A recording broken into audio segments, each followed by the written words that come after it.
Well, welcome back to another episode of The Reality Halfway House. Today we're going to be talking about internet telepathy, alien hybrids, and fatigued by everything.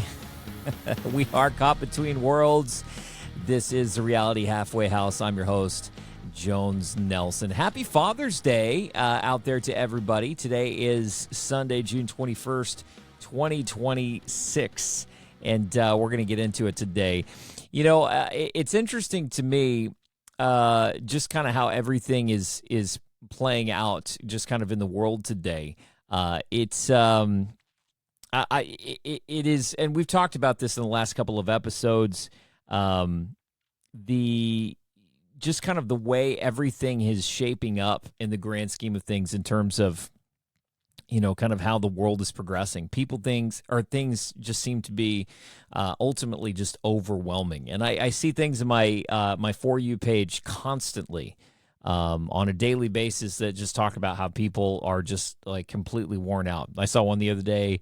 I think I mentioned this on a previous episode, but where it's like, you know what, this life could have been an email, and which is unfortunate because, you know, I mean, I am firmly in the camp of I believe in God.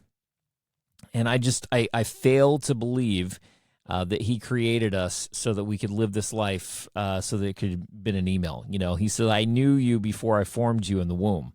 And, you know, if we ascribe to this idea or this notion that, you know, he doesn't make mistakes, then we need to then take that knowing or that belief and understand that at any given moment we have opportunities, you know, to do awesome and amazing things.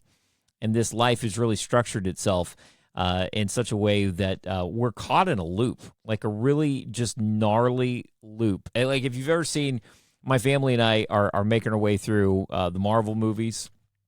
We're way late to the party. But we watched Doctor Strange the other day, and spoiler alert, it's like, you know, 10 years old at this point. So I guess, you know, like I said, we're way late to the party. But he throws the bad guy into a time loop at the end. And I just remember sitting there thinking while we're watching the movie, I was like, this is exactly what life feels like. It just feels like a time loop. And I watched this, this video popped up into my feed the other day, and I just want to share it because I felt like this dude encapsulated it. I'll link to him in the show notes so you can see the full video there as well. Me leaving work to shower, eat, sleep, blink twice, and go back to work. Okay? Because technically I have free time. I have free time the same way a Formula One pit crew has free time. Okay, yeah. I'm not really living between shifts. Okay, I'm just being serviced and then sent back out.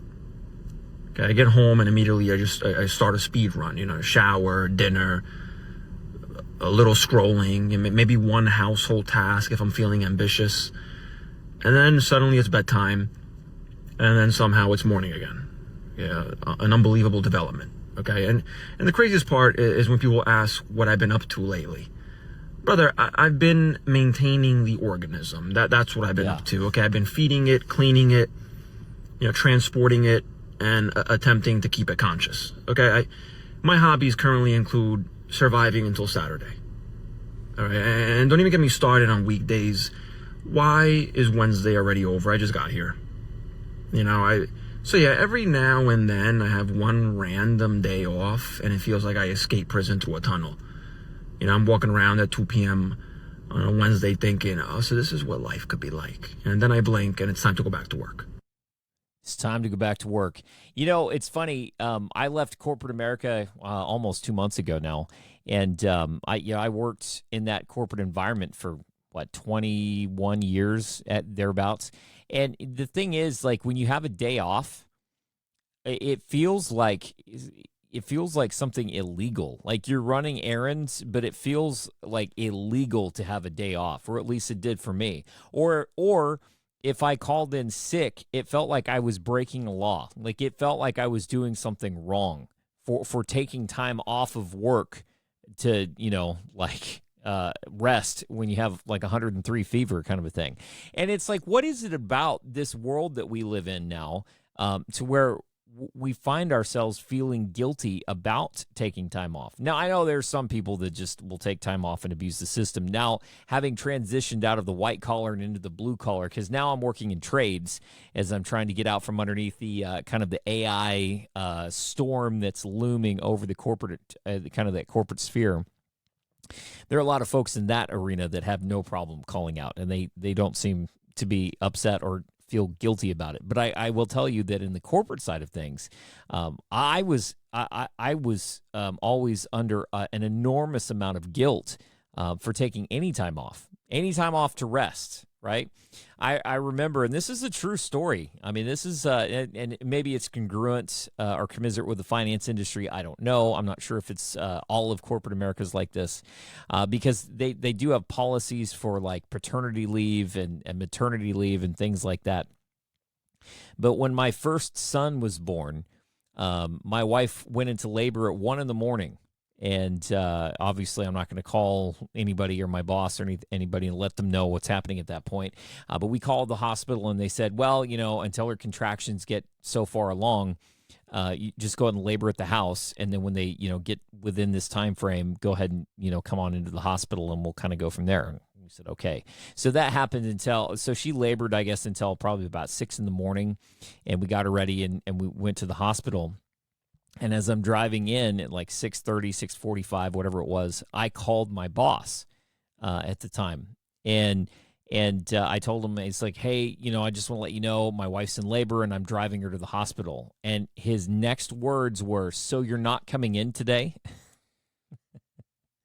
So you're not coming in today? I was like, well, probably not. I'm taking her into the hospital right now to, have to give birth, but just the level of just sheer, like, it's not hard to then believe that it's, you end up feeling guilty, or you're conditioned to feel guilty for taking any time off. Like the birth of my first son was met with, wait a minute, so you're not coming in? Like, what's the deal? And even then I was, I think, allowed to have like 3 weeks paternity leave, but I was getting such pressure. I actually only ended up taking, I think, 2 days off, and then ended up coming back in and working half days for the next few weeks, because I had started a new position, and it was kind of like I was getting pressure, like, if you don't come in, this is going to be kind of an issue. And it's really hard to break that conditioning and to feel like you always have to be doing something. I'm working, I think, when you include this podcast and music, if you kind of amalgamate that together, I'm working 3 jobs right now, 3 jobs to go through and to provide for my family. And in this crazy economy that we're on, I just ran out to the stores Father's Day, so I went for a hike through the woods, just kind of take a break. I haven't been able to go through and go do a walk in the woods for a long time. And so my wife asked me, so what do you want to do? I said, I would just love to be able to go and just get out in the trees for a few minutes. And she said, yeah, man, go for it. And so I went out there, and on my way home, I stopped to pick up a couple of things to barbecue this evening. And it's like everything is more expensive, like these pork rinds that I usually get were like $1.50 more than they were even like last month. It's becoming so unsustainable to be able to live. We have to work more and more and more to be able to do it. So this notion of resting, especially for those of us that have such a hard time with it, like, I can't sit still. I've got to be doing something. And yet there are some people that are just completely comfortable with it. I have no idea. And I'm not saying resting is bad. Resting is definitely something that we require, but at the end of the day, it's like not one section of, human life can carry the burden for everybody else. It's kind of like we all need to get out there and hoe our own rows, so to speak. We all need to pull our own weight. I don't know, man. It just, and that whole notion seems to be like a dying opinion, which is unfortunate because, again, like I said at the very beginning of this, God, when he created us, he didn't create us to just be these, like lumps of fat just sitting around all day.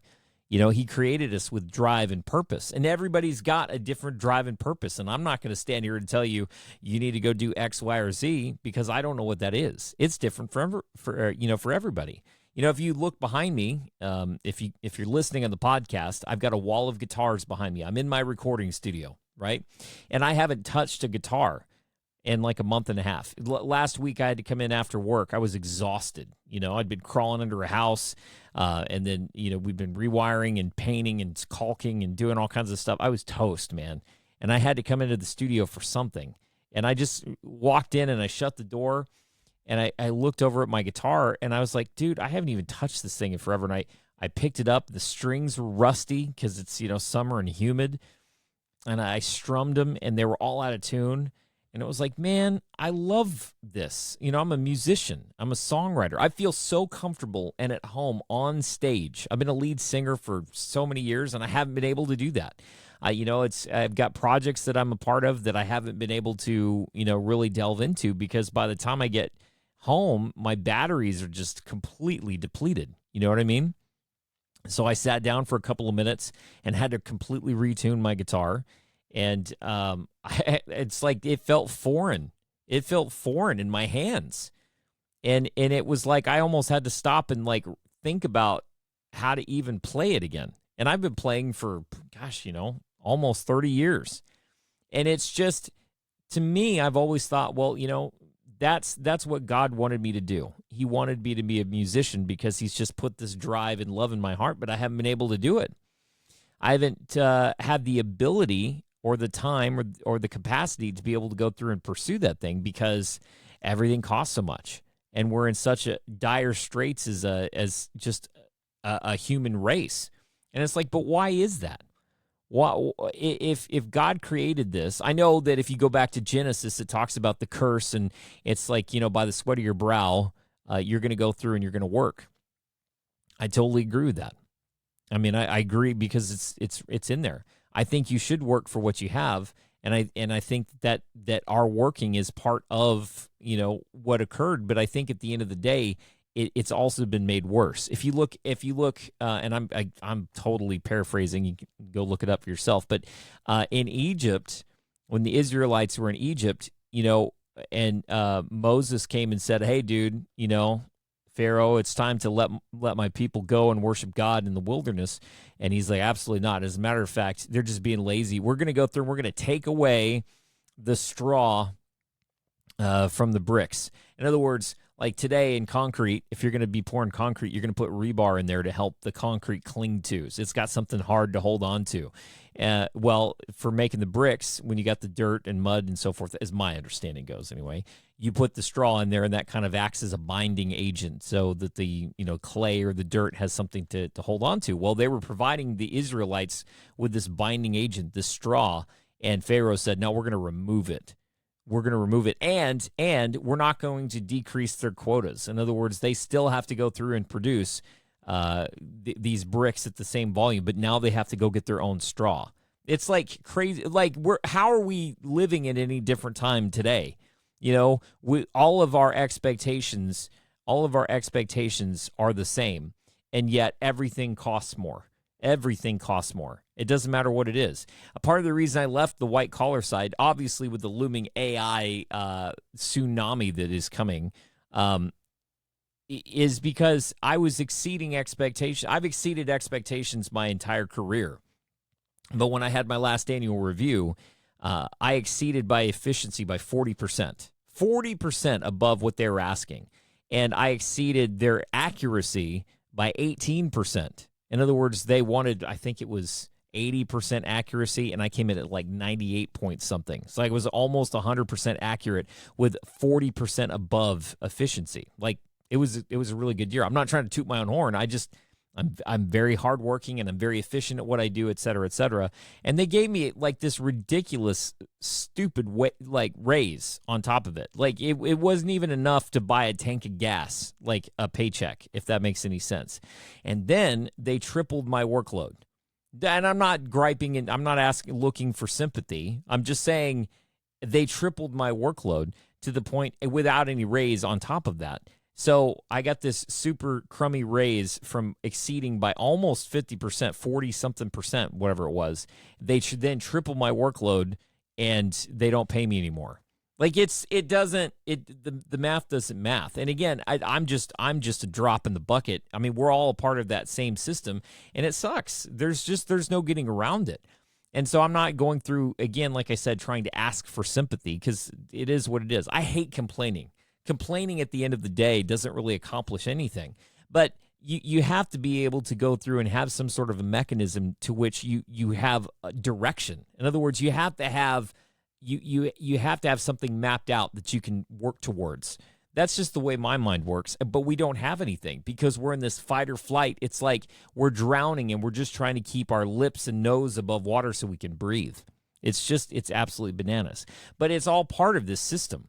You know, we've been in this situation in this system to where we're constantly asked to consume and to buy crap that we don't need on a consistent basis, you know?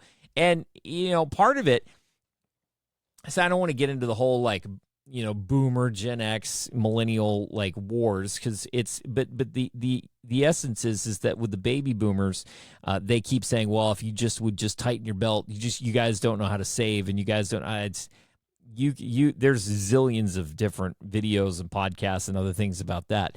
But suffice it to say is it's not the same deal. They were making bricks with straw, and now the bricks are still being required without straw. And I'm not saying that boomers had it easy. I'm not saying that Gen X had it easy. Every single generation has something that they're struggling with. Every single one of them.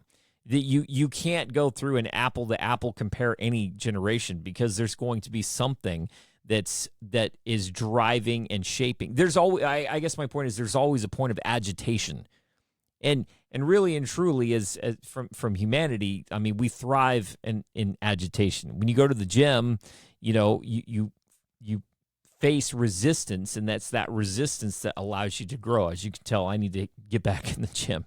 But suffice it to say, is it's the resistance itself that makes us stronger. So every single generation had a point of resistance. But now it's gotten to the point to where it's like they keep piling on more and more and more to where we can't even get the bar off of the rack. And so it's like a lot of people, now you get to Gen Z, and Gen Z doesn't even want to try. It's like, what's the point? What's the point of even trying to lift the weight? I'm not going to get it. I can just look at it and tell you that I can't lift it off the bar. The same would be if I walked into the gym and there's a big burly guy there at the bench, and he's got 450 on there and says, hey, man, you want me to save these on there for you? It's like, what's the point of even trying? I can't get that off the bar. There's no way. So at the end of the day, a lot of people just succumb to apathy and say, you know what? I don't care. I'm just not even going to try. And that sucks because, you know, we were meant for so much more than that, right? And yet we still have this need to consume. And I think a lot of people end up going through and consuming based out of this need to placate or pacify the way that they're feeling. You know, they call it, what is it, shopping therapy, you know, to where it's like you're going to go through and you're going to consume things that just to make you feel a little bit better. You know, you get that little dopamine hit, that little high from getting that new toy or trinket or whatever. I mean, again, look at all these guitars. I can't possibly play all of them. I mean, I do, or I did, and they all have their own quirks and so forth. But suffice it to say, could I get by with like one or two guitars? Sure. But at the end of the day, it's being able to have things that we pursue and collect and other things like that. But where it starts to get diabolical, I mean, we know that we get advertised to all the time. I mean, if you're watching this on YouTube, you probably saw an ad prior to when this popped up. I mean, that's just the way it goes now, right? And it sucks. I've worked in radio for almost 30 years. I've done, I don't even know how many commercials where I've produced them myself. I just did a commercial this morning, as a matter of fact, in the studio. And the thing is, advertising is just kind of part of, you know, what we've come to accept as cultural, right? But it's starting to get to the point to where it's getting a little creepy. A lot of people are suggesting that it's like, man, how many times have you been in a room and it's like, I was just thinking about something and then I saw it on my feed. You know, we know that our phones and our computers and tablets and everything like that, we know they listen to us. I mean, that's a given. We know that that's the case. And it sucks. I mean, I think that's ridiculous. You know, I can't tell you how many times I'm just like, that's it.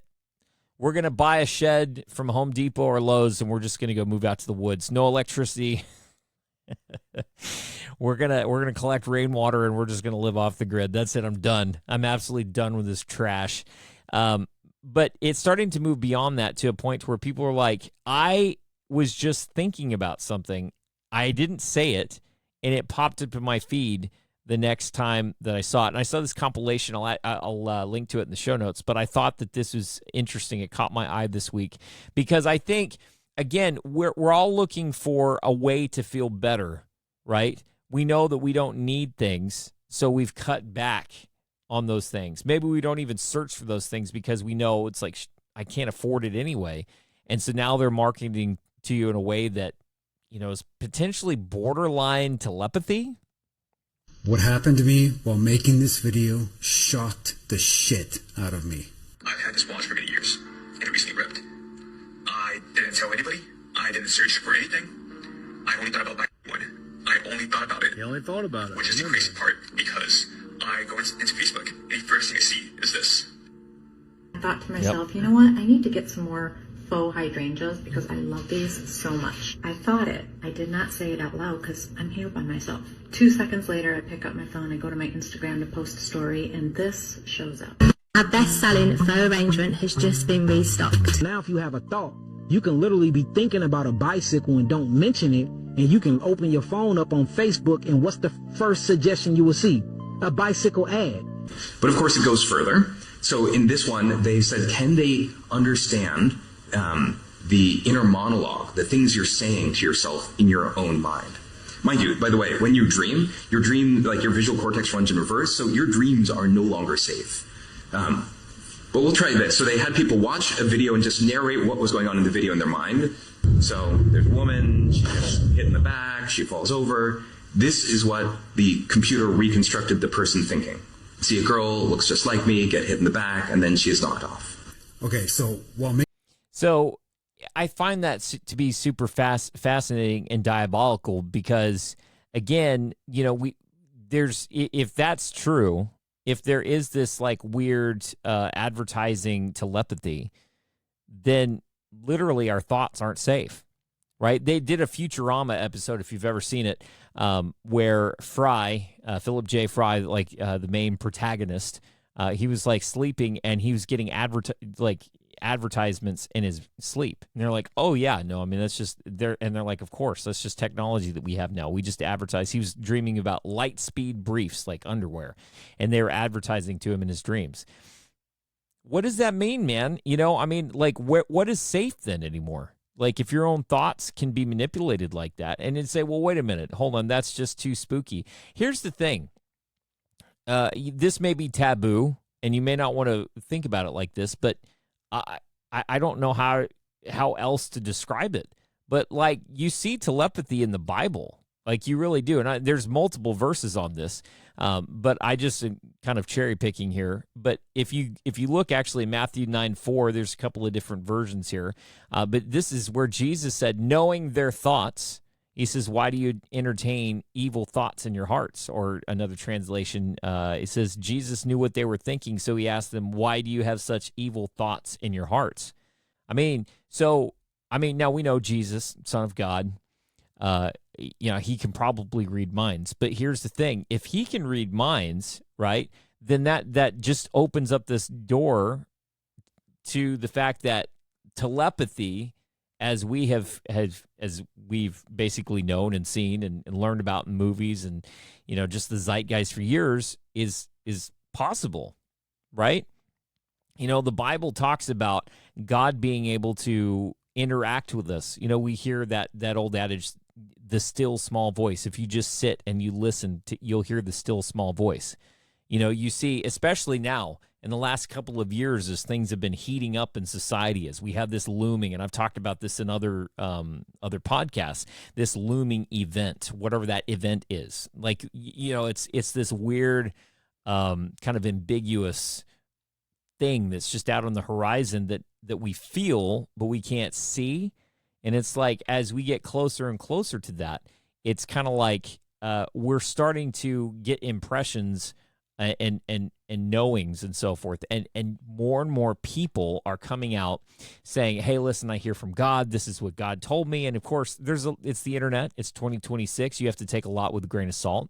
I think there's a lot of faux prophets out there, or false prophets out there, that are, kind of giving their 2 cents for clicks. But at the same token, I don't think you can throw the baby out with the bathwater and just say, oh, it's just all nonsense. I know that, whenever I sit in silence and pray and really, really sit and just tune everything out, no phones, no distractions, and just sit, there is a still small voice from God. It's not physical, it's not audible, but there is a still small voice from God. And I think that if you're allowing God to go through and to work through your lives, that he will lead you and he will guide you.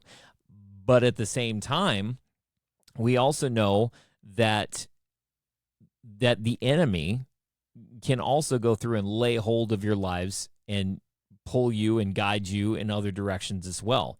I thought it was interesting. I pulled up a couple of verses here that I thought, let's see, let me grab the right one here. It talks about, let's see, in 1 Kings, this is kind of where that still small voice verse comes from, 1 Kings 19:12. And after the earthquake, a fire, but the Lord was not in the fire, and after the fire, the sound of a low whisper, that kind of still small voice. Isaiah 30:21, and your ears shall hear a word behind you, which I thought was interesting, saying, this is the way, walk in it, when you turn to the right or when you turn to the left. Again, that kind of comes back around to this notion of a still small voice. It's behind you. It's not one of those things to where it's necessarily right. You have to be focused and you have to be listening for it. Psalm 46:10 says, be still and know that I am God.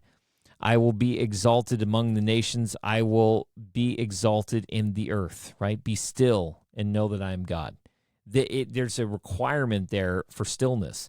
So do I think that there's validity to some of these prophets that are out there? I think there is. I think there legitimately is. I know people that hear from God, and I believe that they do. I don't think that there's any sort of a reason to just completely, again, like I said, throw the baby out with the bathwater and just completely distrust these people. I think, again, you need to test. I think you need to use discernment. I think you need to take it to God. I don't think that you should just openly go through and just accept what you're hearing from people, because there's a lot of that on the internet, like a lot of it, right? So you have to be really careful. And part of being able to do that, and I'm not going to preach at you, I mean, you got to go through and figure this stuff out for yourself, but a big part of it is to just get in the Word. Like, if you don't read the words, you don't know what it is, right? So many of us have been spoon-fed this in the pulpit every single week. I almost went into seminary years ago. When I was in high school, I was in the praise band. I used to write and deliver sermons for the youth group. I was all in. I was going to do it. I was going to go and do that. And then I got yanked into finance and kind of the beast system, ironically. And I went through that for 20 years and then came out the other side to the point to where I was really disillusioned by the whole thing. Really disillusioned by God. I kind of got off on a new age thing. I ended up going through and writing a song a few years ago called Help Me. The band name is Million Whispers. And the whole song is basically about me hitting my breaking point, hitting my low. It's like somewhere out there, I forget how the lyric went, but somewhere out there, I forgot how to pray. But it's like this, it was a song that I wrote of me calling out to God saying, dude, I messed up, man. I am so sorry, because I got disillusioned with the whole thing. But somehow through it, he led me back to him. And the thing is, we're constantly being pulled. We're constantly being shaped. We're constantly being moved by these voices that we're not even aware of. I listened to it wasn't a podcast, but it was a video that this guy put out this morning. And it's like, I wanted to kind of talk about it today, but I need to go back and listen to it again. It was so profound. I need to go and just listen to it again. I'd actually like to do a show on it and kind of discuss it and break it down a little bit, because it's a longer video.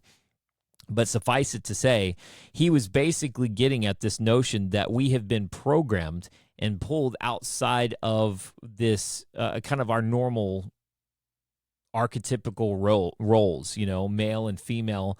And I'm not going to go down the road of, all of that for the last couple of years. But I will say this, we are absolutely disillusioned from where we should be. And I don't think any rational human being will argue that point. I think when you get to a point to where you're starting to delve down these roads and start to entertain kind of some of the madness that we've seen, and I'll just leave it at that, you start to see where your allegiances lie. I think that's ultimately what it boils down to. But when you can look at it and you can see it for what it is, call a spade, you get to understand real quickly that we are living in this very weird and unprecedented time, right? But see, here's the thing, and if you've read your scripture and you've read the Bible, you know exactly what I'm talking about. When Jesus cast the demon out of the man and sent him into the pigs, it was they called themselves Legion, right?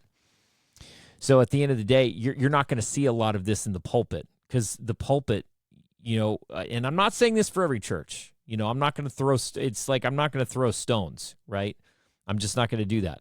But I will say I have stepped away from going to church because I have seen a lot of that firsthand. I've played in the praise bands and I've seen it firsthand, that the delivery of the message on Sunday morning is intended to go through and to not ruffle feathers.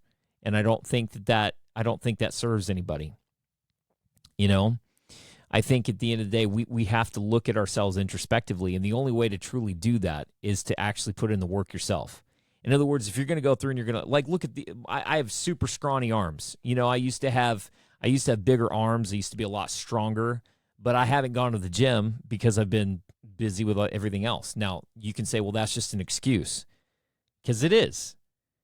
If it was truly a priority, I would make it a priority in my life, and I would be as big as I was, if that makes any sense. I would be as strong as I was.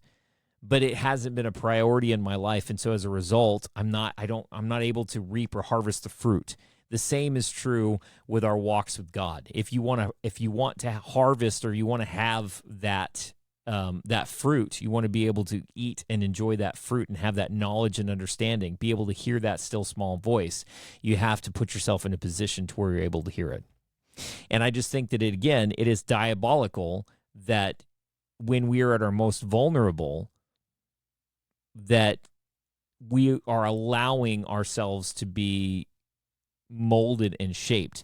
And coming back to that video, he was talking about how our roles have been pulled and twisted so much that, even if you look at the 90s sitcoms, for example, I think Home Improvement and Step by Step, the dad is always a bumbling idiot. You can see it all. Everybody Loves Raymond. He goes through this whole list, and the guy, the father, is always an idiot. And then you've got the mother, who's always this reasoned, going to save the day kind of an individual. And then she placates the dad at the end of the day because, it's okay, because that's just how guys are. We're just dumb, bumbling idiots, and so we can't do anything. And so and then you've got this supportive laugh track that just corroborates and really creates this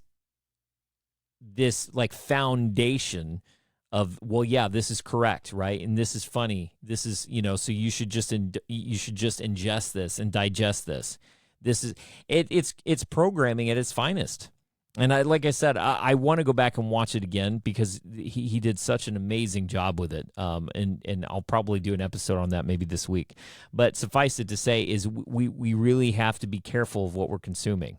And now, if this is true, and I've seen some examples of this in my life. I can't pull one just right off the top of my head, but I was like, that's weird. I was just thinking about that. I didn't even say that, and it's just popped up in my feed. But if this is true, the level of warfare that we're up against right now is so much more severe than where we were at even before. Again, it's intensifying as we're heading closer and closer to this event, this looming event. The warfare will intensify. And it's incumbent upon each one of us to make sure that we're preparing ourselves. And truly the only way to prepare yourself is to spend time in the Word, get to know who God is, and spend time with Him directly. And you can say, well, come up with any number of things. You should go to church because that's where you feed. Well, I would just submit to you that you have to be very careful, because you have to be careful at the trough at which you feed. Because if you're not spending time individually one-on-one with God and testing what you're hearing in the Spirit and backing it up through Scripture, the trough could be poisoned and you may not even realize it. I had a guy, one of the reasons I left, and I'll move on, but one of the reasons that I left the last church I was going to was because I just got finished playing. I played 2 sets that day. I played guitar, and I was playing 2 sets that day, and I was standing in the back of the auditorium, and the pastor got up there and he said, Gideon was a coward. And if you've ever read the story of Gideon, that's literally not. It says the angel of the Lord appeared to him, paraphrasing, and he says he called him his warrior, not a coward, a warrior. I would strongly encourage you to go read the story of Gideon again. If you haven't, you can just Google it, the story of Gideon, and it'll pull up the whole thing. But what I would say to you is that he's no coward. I think Gideon is more applicable to today's struggle that we're facing now with everything. We're taxed on everything. Like I was just talking about, those pork rinds, just like a couple of weeks ago. It's $1.50 more today than they were a couple of weeks ago. Working 3 jobs. So now what is going to be 4 jobs, to be able to do it? Gideon was threshing wheat in a wine press. Not because he wants to. It's stuffy and this, that, but because the Midianites were stealing everything out from underneath, like everything. If he did it in the traditional manner, they would just come and take that too. And the other point to that is the Bible specifically says don't test God. Don't test him. Jesus, when Jesus was tested, he corroborates this point as well. And yet, God let Gideon test him twice. Think about that for just a second. The Bible says don't test God, with the exception of giving. He said, you can test me on giving. You give and you watch what I do. Again, you can go look that up. But with Gideon said, I don't know about all this stuff. He said, make that fleece wet and the ground dry. And he did it. And he said, okay, we'll make the ground wet and the fleece dry. He let Gideon test him twice. Why would he do that?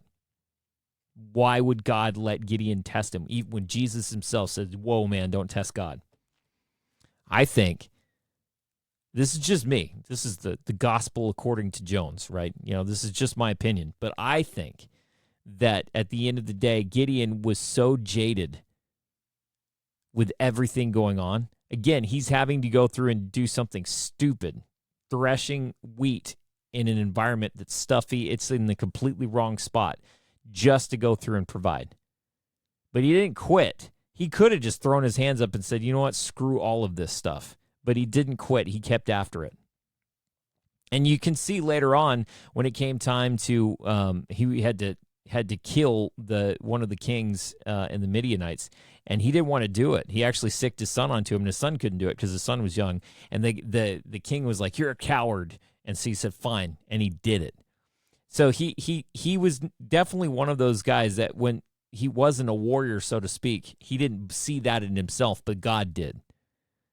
So to call Gideon a coward after all that stuff, right from the pulpit, which if you don't know the story, or you just know, oh yeah, he was in the wine press, what a wimp, is to go through and to take a point of privilege that I don't feel like I don't know. It rubbed me the wrong way because so many people don't read their Bible. They come to the church to feed.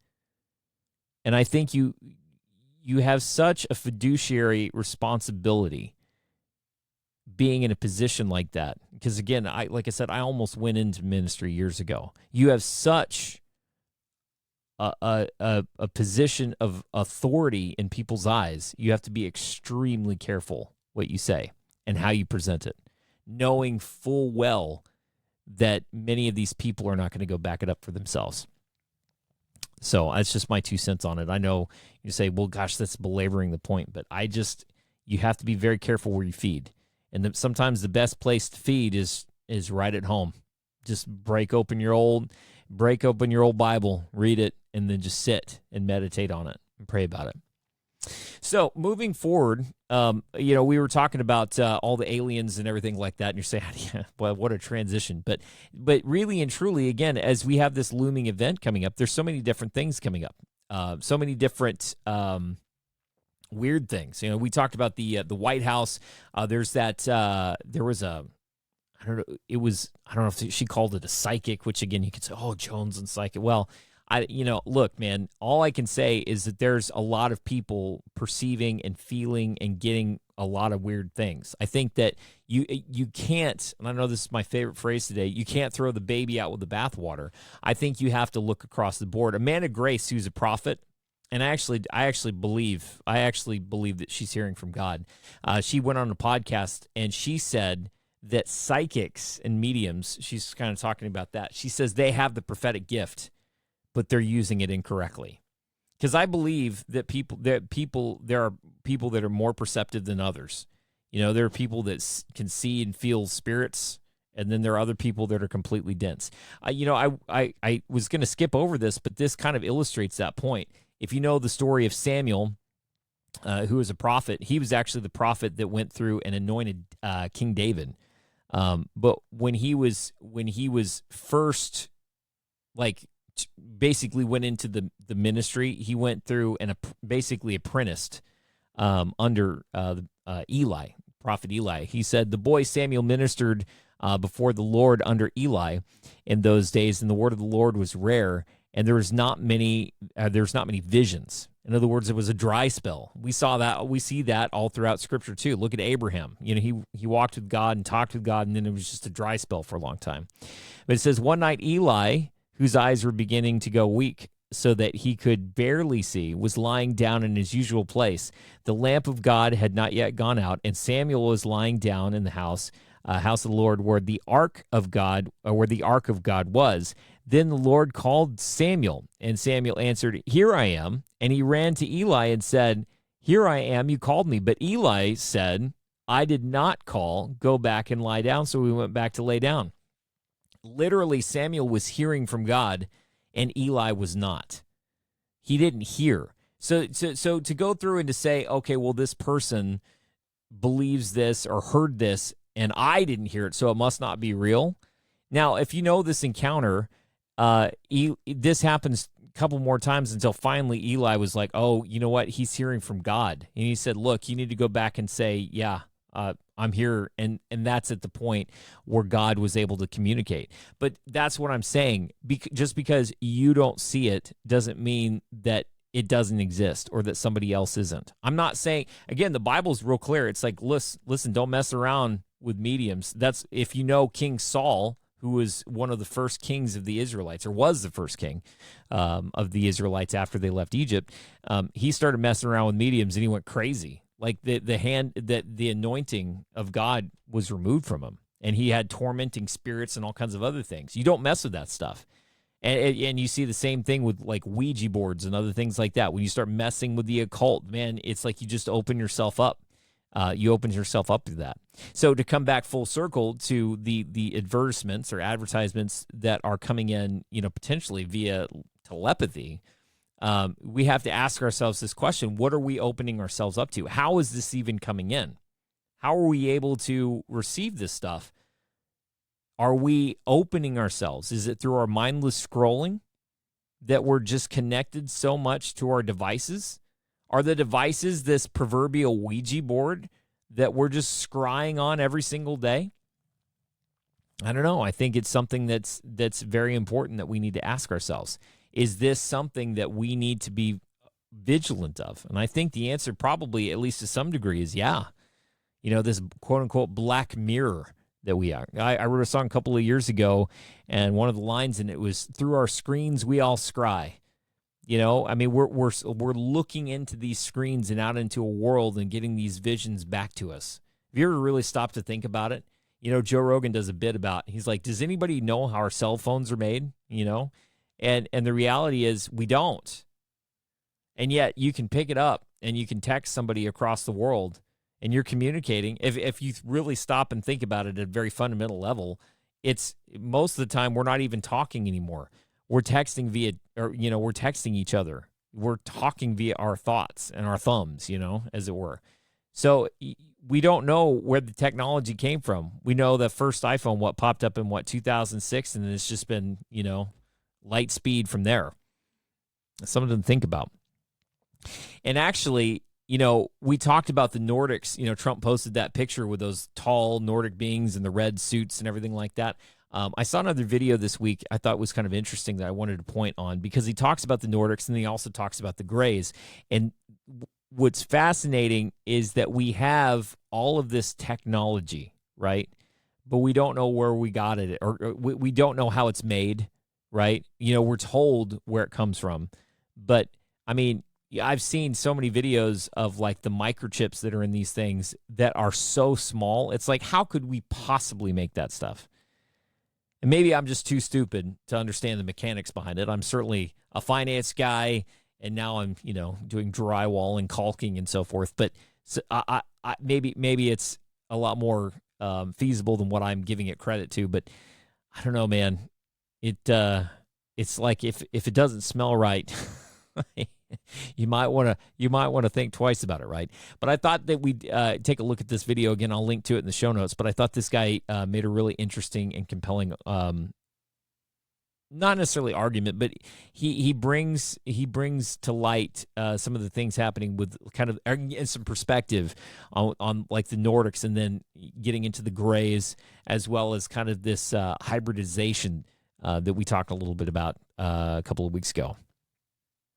What Grush has told me, this is what blew my mind, and what he said that happened with Trump. And I'll just tell you this, and just again, I don't know that. I want to preface this by saying, this is not what I believe. This is what I've been told. Okay, he said that the Nordic people or the Nordic aliens are like a few hundred years more advanced than we are, but they're not super advanced. They're not like, he said the Greys, whatever is sending the Greys is extremely advanced, like thousands and thousands of years more advanced than us. That's interesting. Because it's doing all the anti-gravity stuff, all this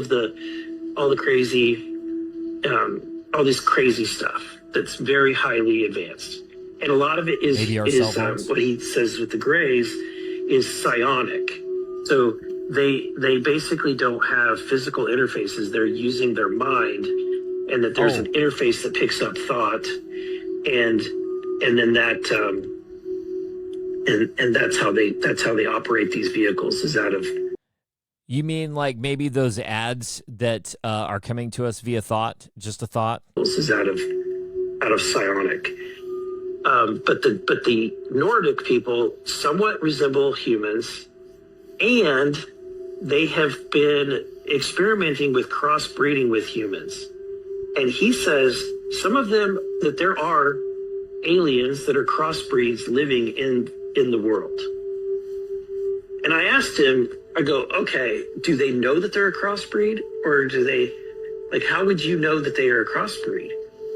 And he didn't have an answer for that. Like, he didn't know if they knew what, but he said that the briefings he's had talked about them. And he said when Trump was briefed on this topic, because Trump finally had a briefing, and he was in the middle of impeachment, like he was in the middle of being impeached. So he's going through that. And then he had like this existential briefing that just kind of rocked his worldview. He joked in the briefing, whenever they said that there are these half-breeds, he joked that Adam Schiff must be one of them. Yeah, it's interesting. I mean, Trump obviously is the king troller in that essence, but I think it's interesting. So these Nordics, which again, if you look at the mainstream media and the news, like Fox News, they came out and said the Nordics were part of it. They had the Greys in there, the reptilians, and then the insectoids, which we've heard. If you actually go back and look at some of the early Native American tribes and their folklore, they talk about the ant people, and you hear about mantis beings and other things like that. So I mean, all of these things are in the zeitgeist, they're in the lore of kind of extraterrestrial stuff that we've been seeing for years and years. But the Nordics, according to what he said, and again, it's 2026, it's the internet, could be AI, take it all with a grain of salt. But what he said is that they are only a few hundred years more advanced than us, which, I mean, put that in perspective.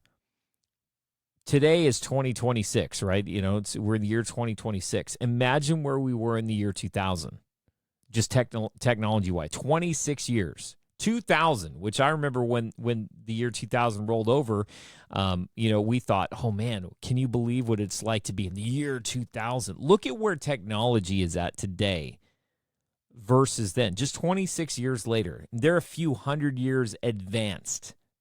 And then the Greys are a few thousand years, whoever's sending the Greys. Well, I had originally gone through and tried to pull up some scriptures on this as well. And I thought I had sent them over, but evidently I did not. But I will link to them in the show notes. If you go to Genesis 6 and read in Genesis 6, this is like all leading up to the flood. And you only get just a snippet. You only just get a snippet here. If you want to get a better picture, go read the book of Enoch. And you're going to say, oh, Jones is reading the Apocrypha. We're getting outside the canon. I'm just telling you right now, man, you know, if you look in Jude, he quotes the book of Enoch directly. It's like the book of Jasher gets quoted, I believe, twice in the canon, and yet Jasher is removed. If you read the book of Jasher, it gives a completely different picture of Abraham. It gives a different picture of Noah, the flood, just the whole, you need to read it. I don't know what else to tell you. But in Genesis 6, it says, now when men began to multiply on the face of the earth and the daughters were born to them, the sons of God saw that the daughters of men were beautiful, and they took wives whomever they chose. So the Lord said, my spirit will not contend with man forever, for he is mortal. His days shall be 120 years. Well, that's interesting. Isn't the average lifespan like 72 years or something like that? The Nephilim, which is a word that pops up more and more and more today, were on the earth in those days, and afterward as well, when the sons of God had relations with the daughters of men, and they bore them children who became the mighty men of old, the men of renown. And the Lord saw that the wickedness of man was great upon the earth, and every inclination of thoughts of his heart was altogether evil all the time. And the Lord regretted that he had made man on earth, and he was grieved in his heart. So the Lord said, I will blot out man, whom I have created from the face of the earth, and every man and beast crawling creature and bird of the air, for I am grieved that I have made them.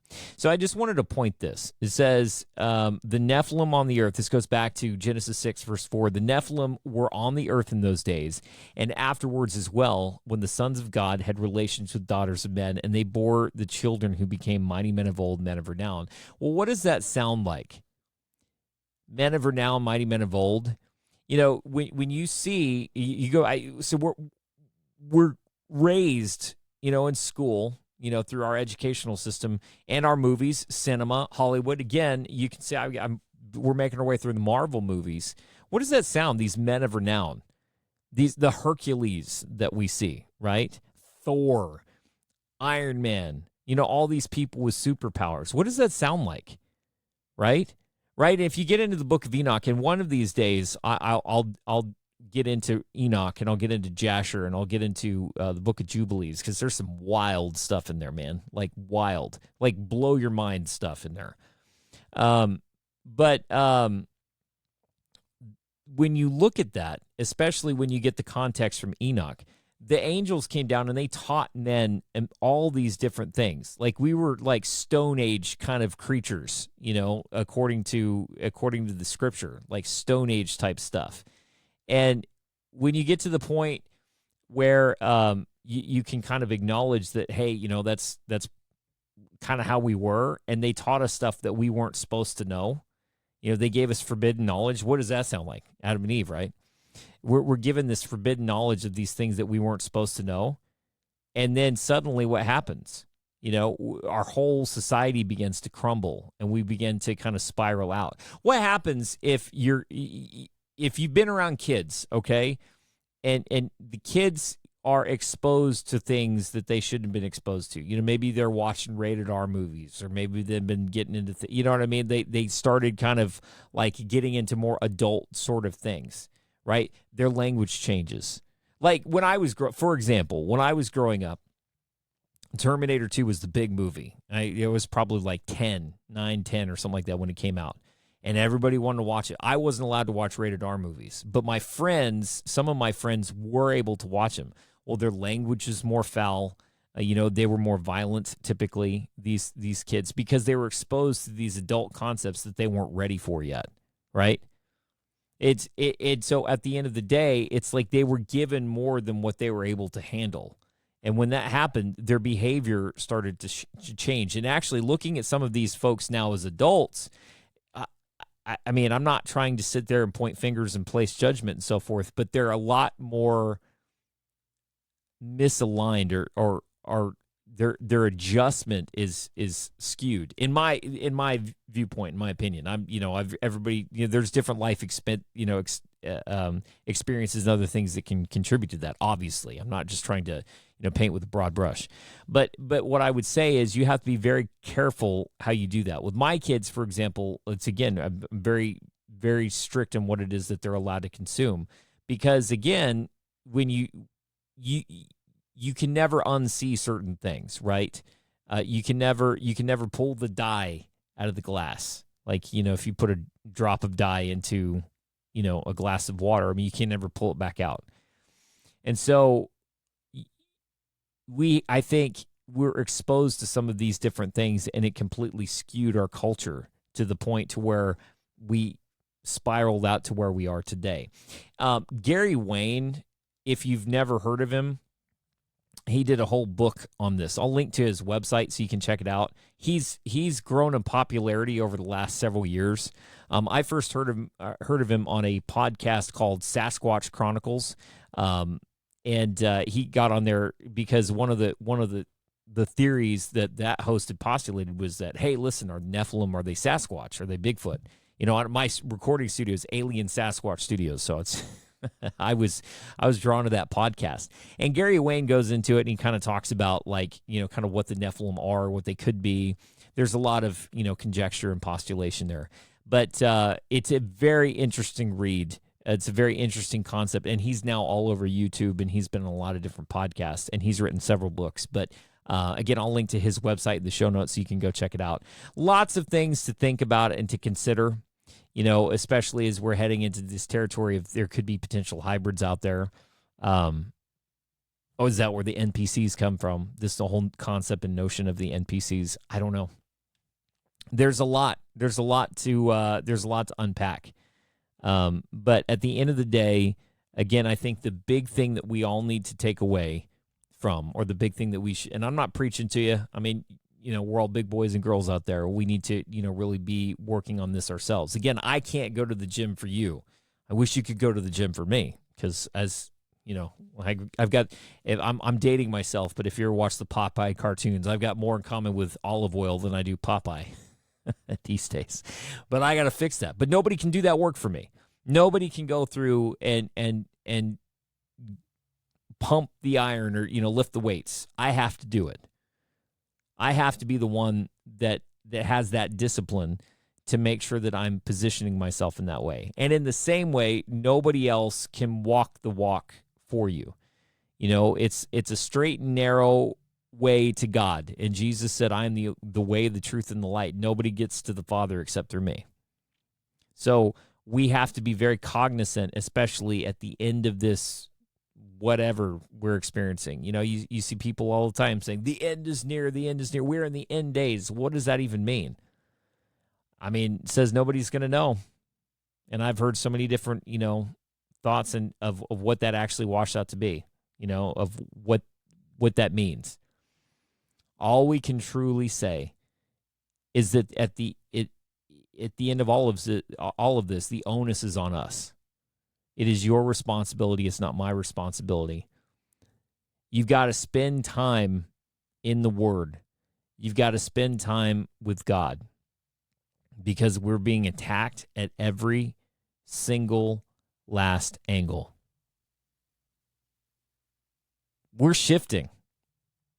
We are absolutely 100% shifting from a world and a life that we used to know, one that I am homesick for every day. And we're moving into something new that we can't even fathom. It's weird. We are caught between worlds. This is the reality halfway house.